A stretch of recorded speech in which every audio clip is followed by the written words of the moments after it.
everyone. Today I want to talk to you about anti-bullying in classrooms and how we as teachers can implement different techniques to help us prevent bullying in young kids' life and then later on in life as well.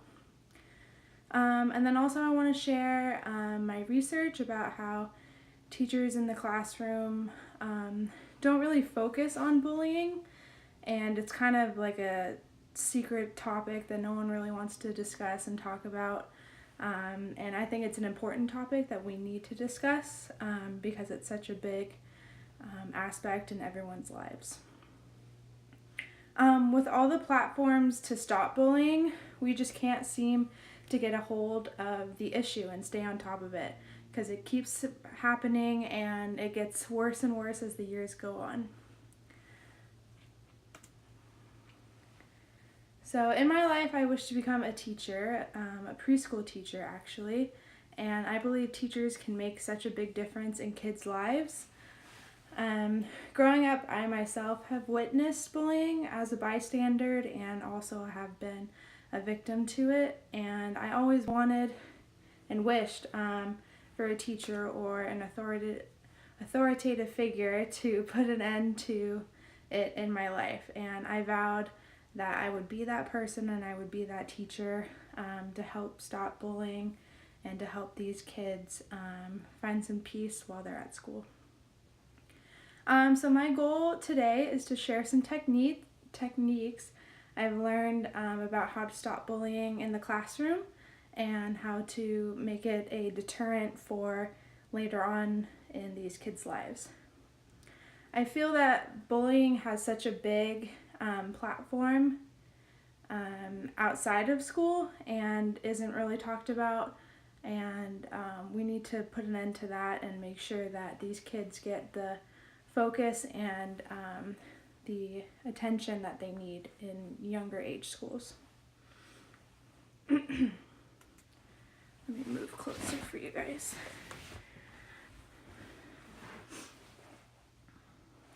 So I found many articles that focused on teachers and the lack of education of anti-bullying in school, and I actually found this really good article, and it actually stated by James Dillon. He was a former principal at a elementary school, and he stated, people think bullying prevention is someone else's responsibility, and this is such a big aspect and a big component to the bullying issue, and it actually proves so much about the topic of bullying not being properly addressed in school. So that was a great quote that I picked out.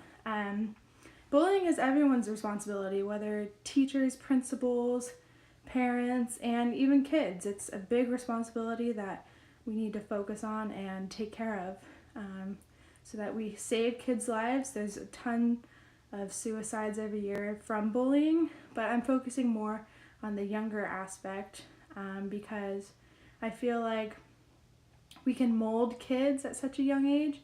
I used to be a sociology major before I switched to early childhood education, and we focused on socialization. And socialization is teaching babies and kids how to become adults and how environments can socialize kids into how they are as adults. So I'm going to talk about my goals. As a future teacher, I plan to create a safe and fun environment for my kids, and also acceptance is a big issue in these kids' lives. In young kids, we see a lot of struggling with others, struggling with being accepted, and struggling with feeling comfortable and feeling safe at school because there's so many bullies and so many kids that argue with each other or fight with each other, and it's over really stupid things. But it's just the aspect of being accepted and wanting to have friends. There's a little clip. As teachers, we want to fix these problems, and we can start with having a set of anti-bullying curriculum that should be implemented in schools throughout the world, but today I'm just focusing on the presentation. It's a good idea. But I want to teach preschool to kindergarten, which I stated, but that's because kids are so impressionable at those young ages. And children need to be socialized so that their behaviors are corresponding with the acceptance and creating a safe, loving, and social traits that these kids need.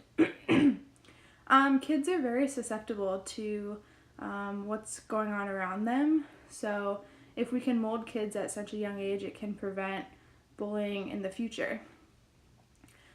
So we begin to see this idea of friends or not friends. And this is a big aspect because it is the idea that I need a lot of friends or I don't have any friends. And if I don't have any friends, then I'm the target for the bully. And the bully is wanting to have multiple friends because they can't express how they feel and they feel like they need followers around them. It's really the beginning of peer pressure, I believe, because children want to do what their peers say in order to have lots of friends, and that's how, that's how they are taught as young kids. So we need to break that habit. In the article Guidance Matters by Dan Gartrell, he states, in early childhood classrooms, children are just beginning to learn patterns of social acceptance.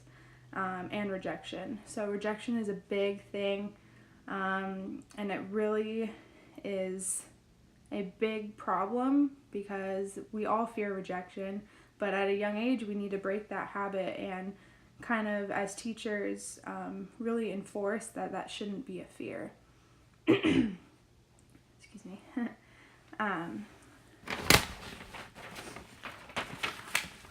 So Gartrell gives some amazing insights to try to help teachers correct the bully versus victim mentality. This is a chart. And it's a bully versus victim mentality. And once we take away the personas of the big bad bully and the poor victim, we can really peel back the onion of emotions and peel back those layers of getting to the root of the problem and getting to the root, which is kids can't express themselves, so they need lots of friends and lots of people around them. In my eyes, this is the most effective method of eliminating bullying.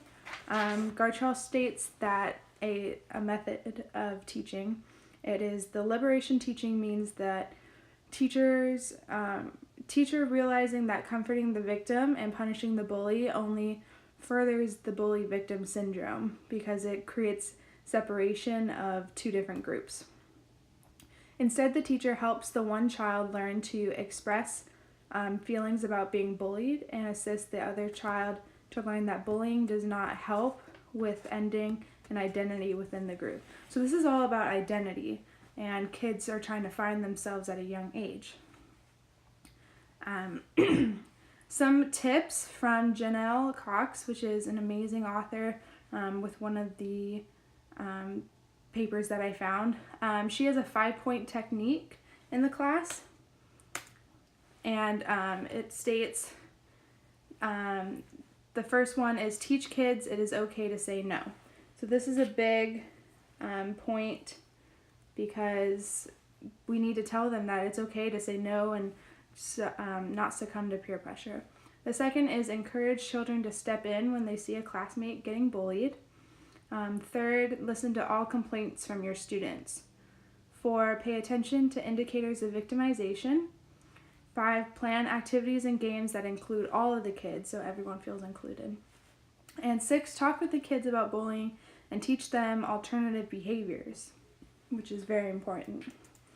And then this slide, can't really see it, sorry about that.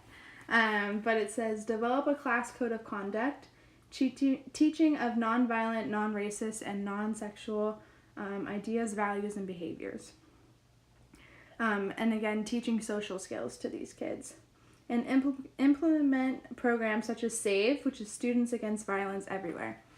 So there's many techniques, and actually teachers wonder where they can learn different skills to teach anti-bullying, and actually stopbullying.org is a great organization, and it actually has tips on teaching and tips for parents and everything. So I hope you guys learned a little bit about anti-bullying and some steps to end it in the classroom at such a young age. So thank you.